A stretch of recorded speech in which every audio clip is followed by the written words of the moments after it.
Have you ever wondered why some people feel powerful without saying a word? They don't argue, they don't chase, and they don't try to be understood. They simply choose silence. They pull back, and suddenly everything around them shifts. That isn't manipulation. It's mastery. It's the quiet reclaiming of your own energy. And if you've been feeling drained, lost, or used, this might be the message your soul has been waiting for. From a young age, we're taught that being available, emotionally, mentally, physically, is love. That saying yes is kindness. That reacting means we care. But here's the hard truth. Being available all the time is not love. It's self-abandonment. Each time you say yes when you want to say no, each time you answer a message out of guilt, each time you explain yourself just to avoid being misunderstood, you give away a piece of yourself. Not because you're weak, but because you've been conditioned to survive by pleasing others. People don't need to control you directly. They just need you to keep reacting in the same predictable way. If they push, and you always push back, they've got you. If they cry, and you always fix it, they've got you.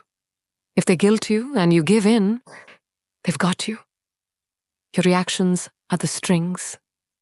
And the moment you stop reacting, the game changes.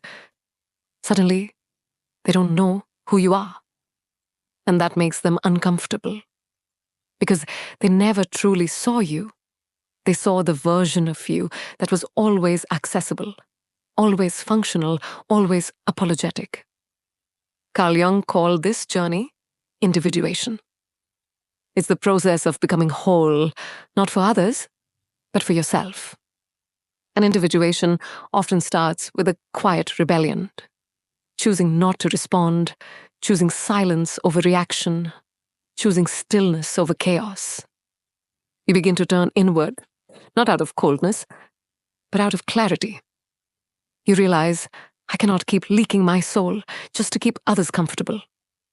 Jung viewed the psyche as a field of energy. Everything you think, feel, say, or do consumes that energy. So let me ask you, are you choosing where your energy goes? Or are you letting the world or other people's chaos choose for you? Every argument you didn't need, every yes you didn't mean, every hour spent trying to fix someone who refuses to heal. That's your life force fading. A healthy psyche is not one that does everything. It's one that knows how to preserve itself. Silence isn't weakness. It's the most radical form of presence.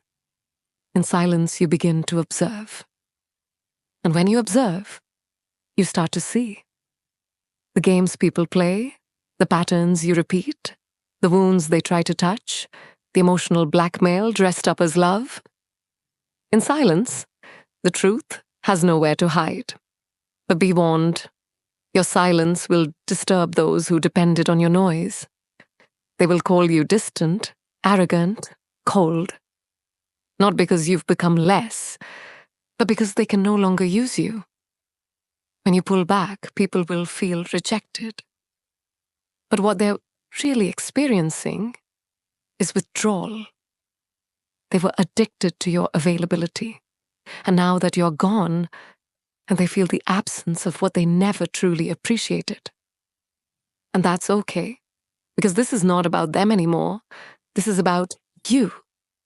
About choosing peace over performance, presence over pleasing, yourself over the illusion of being loved through exhaustion.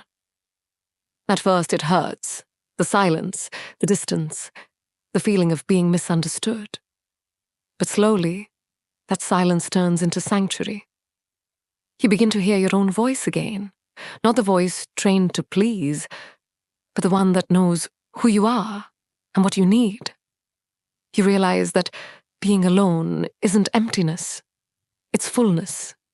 without distractions, without roles, without masks. This is not a message for the faint of heart. To become unavailable is to risk being disliked. To say no is to be called selfish. To choose peace is to lose those who fed on your chaos. But I promise you this: when you're no longer available for everything, you become valuable to yourself. You stop being a mirror for others' wounds, and you start becoming a reflection of your own wholeness.